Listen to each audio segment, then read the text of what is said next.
Okay, so this is the analysis of my front end. A lot of, this car is only 88,000 miles. It's really not in bad shape. There's some dry rot on those bushings, but for the most part, they're fine. That one's a little worse. But my upper ball joint is definitely bad. I don't know if I can do this with one hand, but you jack up the, release the load. You release the load from the control arm. Car's on jack stands. And, okay, so right in there, I'm like, oh, that looks funny. I don't know if you can tell.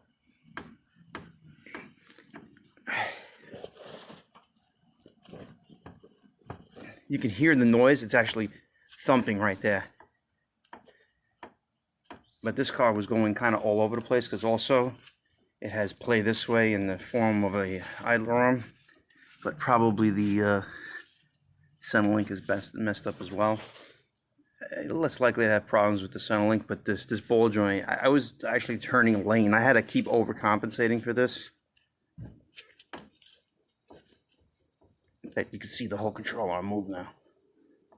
I'm trying to hold my hand steady while I'm moving the other one. So, like I said, I got new shocks and new springs. I have ball joints somewhere.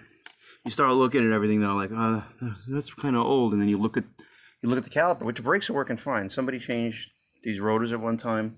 Plenty of meat on the pads. So sometimes you just got to leave things alone. Because you start looking at this. Look at that bleeder. Anybody getting that out? Nope. So it's going to need new calipers. It's just easier. For the $22 that they cost, they really cost nothing. It's so much more worth it to do it. Some people started changing the brake lines. There's other rust on this car. You see all those threads are going, they're really rusty. So like, you really got to decide when and what to do on a car, I'm actually even debating whether or not to do the lower ball joint at this point, because if I do the rotors and all that apart, then, maybe, but then again, I don't think I'm ever going to do the lower bushings, because the lower bushings just don't go bad. They really don't on these cars, all these GM cars. I always end up doing them just to do them. And sometimes you run into problems where the hole is elongated. You got to tack weld them in place. Unless you're putting in the polyurethane ones, they don't have range of motion. And then you're putting it in a different place.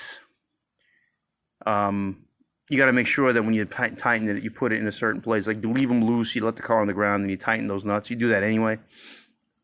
But it's just, it just doesn't pay sometimes to do this, especially for what I'm doing with these cars. So, your classic car, you want to do everything. You do everything. You don't just fix one thing. But so far, I've lubed up this guy. I have not lubed up the ball joint nuts, because my trick with that is basically break off whatever, if you can get them out, great. You just cut them off, you force on the socket, and your impact gun will overcome the the cotter pin on both top and bottom. That's what's going to happen, because I try to fish that out. It's a pain in the neck, and you just force it out, because then you're changing them anyway. So I think that's the safe bet. It leaves the car in a safer position to have good ball joints.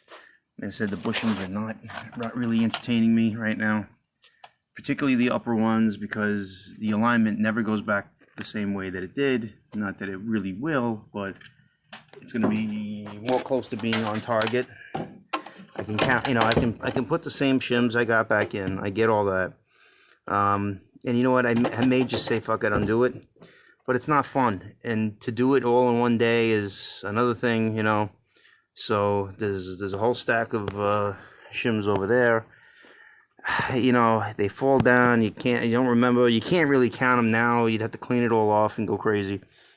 Honestly, I may just do the ball joint on the car, the top one, and the bottom ball joint. Do the springs.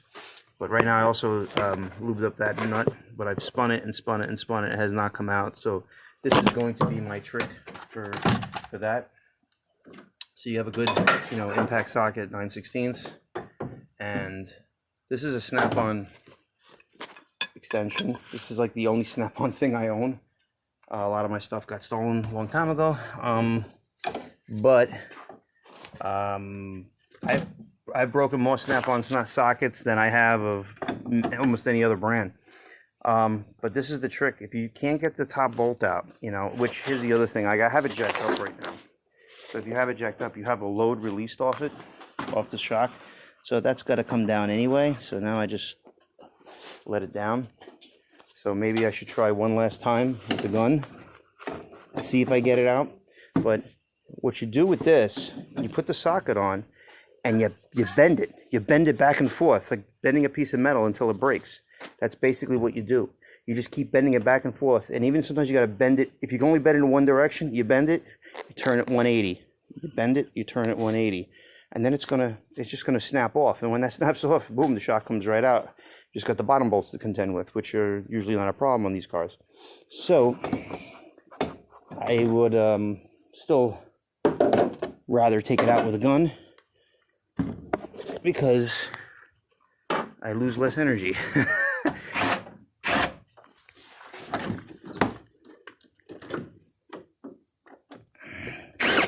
Come on. I just had it on with this. So you gotta like impact it. If it's gonna come off this way, you're not just gonna be able to yank. That's not gonna help.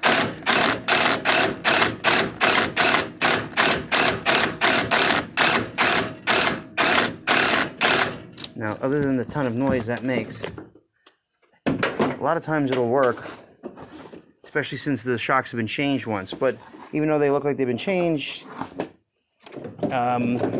this car was prone to rust where it was, and it's just easier to start doing this. Let's see how many times it takes to get to the center of the Tootsie Roll, or whatever you want to call it. See, it actually turned on its own right there. So that's a good thing. If it turns, then you hold it while you know, see right there, it turned. So now I'm going to hold it tight while I pull. Not always easy to do. It may help to have a ratchet. See, right now it's actually wobbling. I'm trying to hold it so it bends and doesn't actually rotate. Boom, see? That didn't take long at all. No noise. Didn't wear out your battery. And that shock's going to come right out. If you were planning on reusing your shocks, this is not a good idea. So, but if you just don't want to contend with, you know, the threads, because these are very hardened threads, and that's why you're able to break it off. If it was mild steel, it might be a little bit harder, but it would still come off, you know. But that's going to come right out now, no problem. All right, time for the next step. Okay, fast forward a little bit. Took off the caliper. Okay, I popped out the this guy here, and I like to use this type of tool. Of course, I lost a pin and I put a bolt in there, which is probably not so safe. So don't do what I do. Do as I say, don't do as I do. I couldn't get the cotter pin out, so I basically had to force it out, but I should be able to poke it out with the poker. That's what I like to call them. But yeah, punch. I actually got the cotter pin out of the top bowl joint. The bottom one, I had to mess with it a little bit. I got half of it out, and I just hammered on the socket. But you see what I did here? I left the nuts on a bunch of threads, you know, just in case something happens. I have a load on the control arm, nothing crazy, but this is going to jump up. So I want to see if this can do it on camera. See, that just popped, and it hit the nut. This thing could possibly slide out and pop this up and hit you in the kneecap, and then you start screaming. All right, so then same thing with this. And I like to put the straight edge, you know, the side that goes, you're hitting it straight. And for you to go like this and try to get it in, yeah, it could work, you know, but I like to, at any time I can help it, to go straight in. Just get this guy started. So it's under there. See, I'm going, the straight part is going on the flat metal, so the rubber not to get damaged. But this is obviously, you know, getting changed, so it's a little bigger hammer than I probably should be using. There we go. Just pop right out. And You can't forget about this guy also, which sometimes you can save him, sometimes you can't. Rubber doesn't look bad. See, I can't even get out that nut right now. Let's see.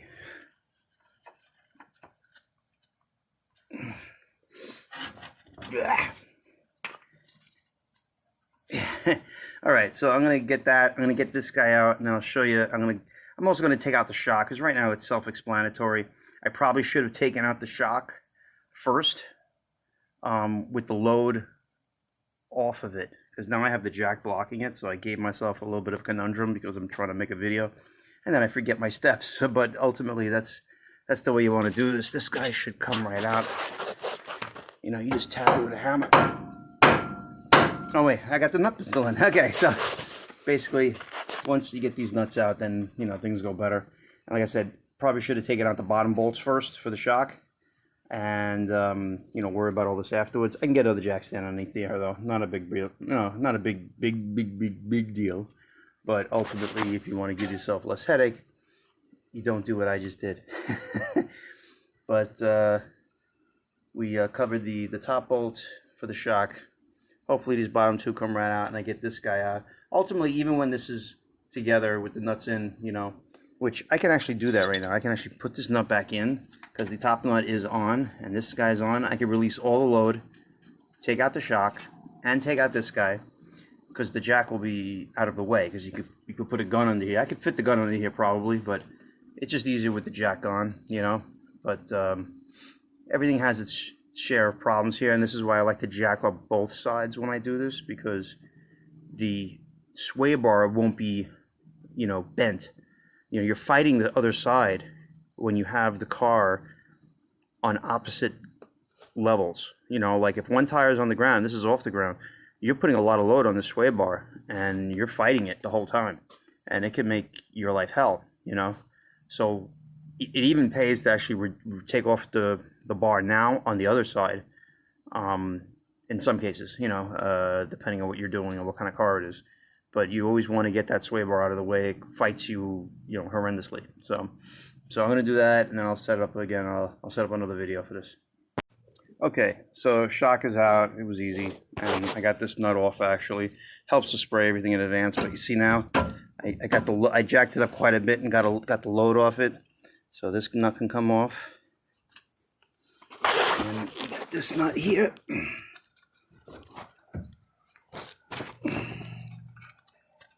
Okay.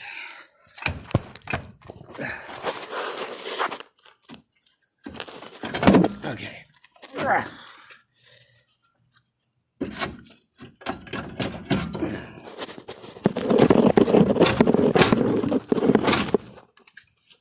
Oh, the bottom hits itself. This is one of the stupidest things. It hits the see, this is how good the bushings are. They don't really want to move. This is really bad though.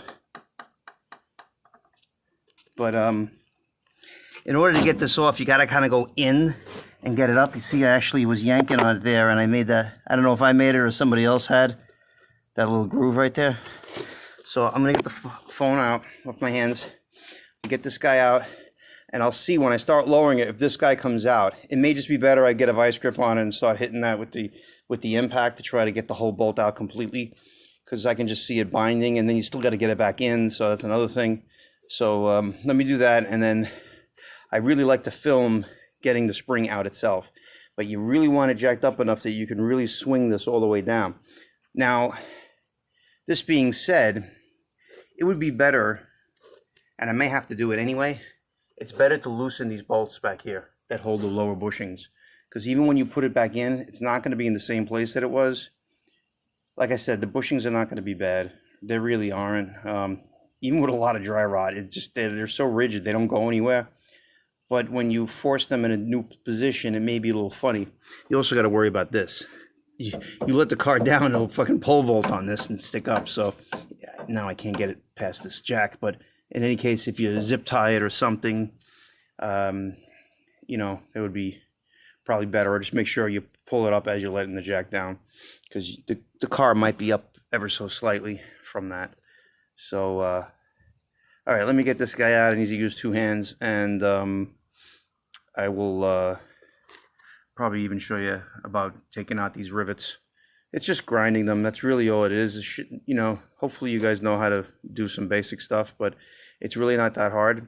That being said, if I fire up the air compressor, it usually makes it a lot easier. I can show you that, because you grind them basically flat, and you get the air hammer with the straight punch, and you'll see the outline of the bolt, you know, of the rivet, and then just brum, brum, brum, brum, pretty easy.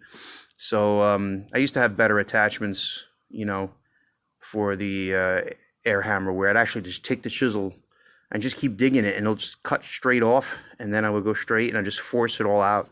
It would all work, but for the most part now I pretty much just grind it. It's not fun, it really isn't, but you know, you may find it easier or a different way to do it, you know, depending on what kind of tools you got. Got better tools, you make it happen, you know. So all right, let me get to work, and then I'll try to make a video that doesn't seem like it loses too much of what I'm doing. So this all came out. Really, doesn't help that I have this mask on.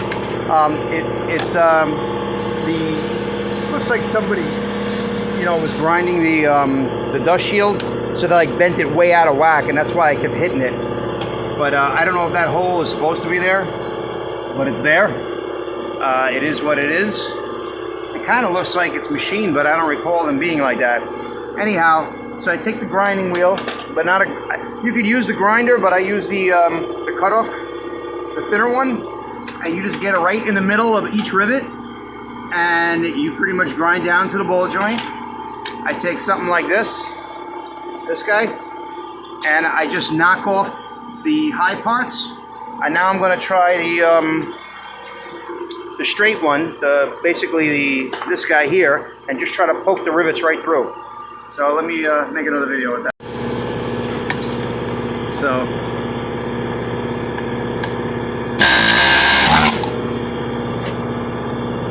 okay, this really helps to have 2 hands on this, because the control arm is bouncing.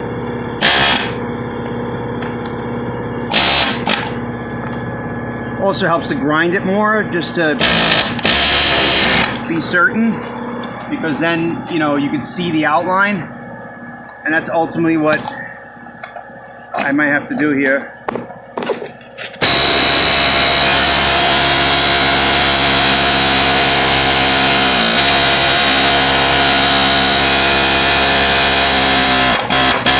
See what I did? Just fell right out. Boom.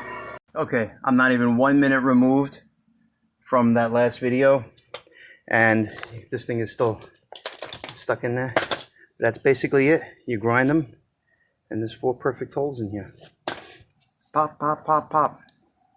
I hit the control arm there a little bit with the grinder. But as far as this guy is concerned, it helps to take off the rubber. Grease may splatter when you hit it.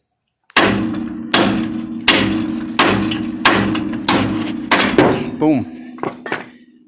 Not good that I hit the fender, but oh well, it's out. That's all you need for that. So then I'll get to putting this stuff in, but first I want to get the spring out. That'll be another video. Okay, let's see what happens in real time.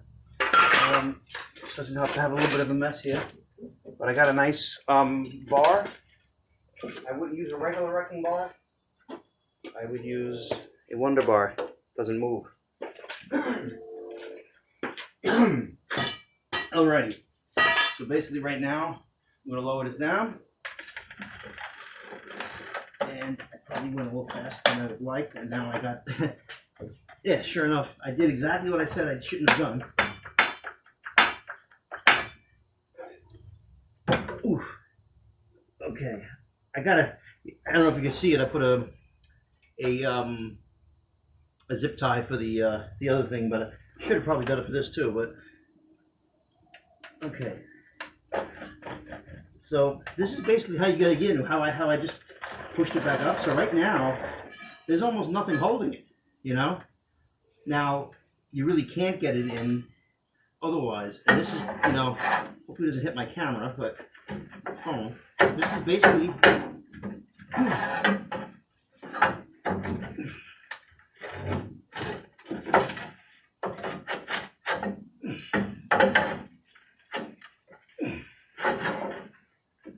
a G-body in a long time. I've usually done the B-bodies, and everything is just so big, you have more places to pry off it. And it's really in a groove right now.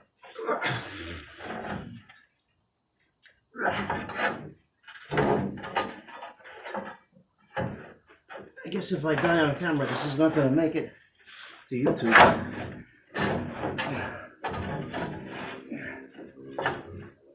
Which I told you what to use a Wonder Bar. There we go. Now, I don't know what to, yeah, this, that's it. Going in is going to be a little bit different. And probably more safe, but in case I'm not safe, okay? Don't take my word for it, okay? You have to kind of have an idea of what you're doing if you're going to be doing this. Just like I didn't explain like how to take off the caliper and stuff like that. So you can't be a dummy. You got to know your limitations, and you got to make sure you know what you're doing. So you see there's very little stress on that. But if you try to put it in that way, you'd have a hard time. You still have to compress the spring. But the way that they tell you to compress the spring is a shitty way to compress it. And it's a shitty way to put it in because you're fighting yourself. Now, the way I do it is a little different, or, you know, partly different. But if you, let's see, I look like my face is on, oh, I got the sun hitting me. Anyway, so the way I do it is going to be different. I think it's easier. You can put it in wrong, so you got to be sure, because that little hook right there, you got to make sure you end up putting it in the control arm over here where you see there's drain holes, okay? And you can see pretty much where it once was. It's basically over one drain hole, and the other drain hole is open, you know? So some gets under the first one, and then the one further away, that one is always open. But if you cover them completely, not good. But also, if you don't have it consistently in the same place, like that's your best place to make a mark, so you know where to go with it. So then you do it consistently on the other side, you'll be fine. So before my phone dies, let me cut this short. Thanks for watching, and we'll get to the next step soon. So, real quick video. Light on, torch on. The rubber stayed in there. So it's better just to leave it like that. Like I said, you could tape to it, but you see where the spring ended? That's pretty much where you want to go with it, okay? So the way this is looking, all right, this is my left hand, all right? Looks like it ends right around there, okay? And I'll get a better look when I look straight at it. It's hard to really tell for me, but this particular brand, I don't know why I can't move my phone around, but the white mark here, that means it goes up, and I'll show you what I do next. Okay, so I have the bottom rungs lined up. They're basically like they would be in the car. See, it's right there, and that guy's right there. They're roughly lined up, and the top, this is like pretty much was right here, and this guy is 90 degrees, so it's off by a bit. So I took this out. I found the low spot. I just wrapped black tape around it. It'll be fine. There's nothing wrong with it. It really doesn't do much. But as you can see, this is a flat top spring. They stopped doing that. It's probably a better spring in a certain sense, but you see there's actually, you know, the new one is actually shorter by at least an inch. And that means the more heavy duty it is, the easier it is to put in, because you don't have to fight the spring, you know, as much. That extra inch can be a real pain in the neck sometimes, and that's why the heavier, dutier springs you get, the shorter they are, the easier they are to fit in there. Sometimes without a thing. Now, there's times in the past where the ball joint was good, and I only changed springs. You take off those two bolts on the inside, and you take two jacks, and you lower it down. Obviously, you have the spring out, and you have this out. And you could put two jacks and slowly bring it up and line it up and do it without a spring compressor. But I will get to what I'm doing right now with the spring compressor, but I'm actually only going to use half of a spring compressor. Okay, so as you can see, I got the spring compressor there. I got quite a bit of spring left over here. Not 100% sure if I'm going to regret it or have to redo it. It may happen. As you can see, that the end of the spring right there and where the hole is, see that it was covered, originally it was covering the first hole. So you have just the second hole left over, okay? Either one, it's okay, the water will get out, as long as it gets out. If you cover it completely, the car's not even going to sit right, so that's another thing. So basically, I put the stud of the spring right through the shock hole, okay? So you're tightening it on the chassis through the shock hole.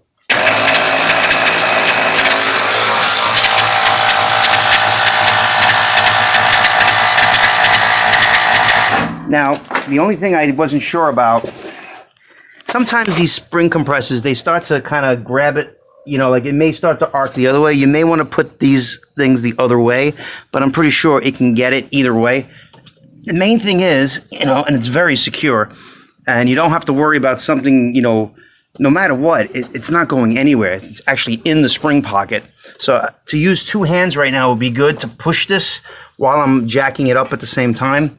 But again, I may actually have to remove this and rotate this around because it'll kind of curve in that direction. It's seeming like it's curving in the opposite direction right now.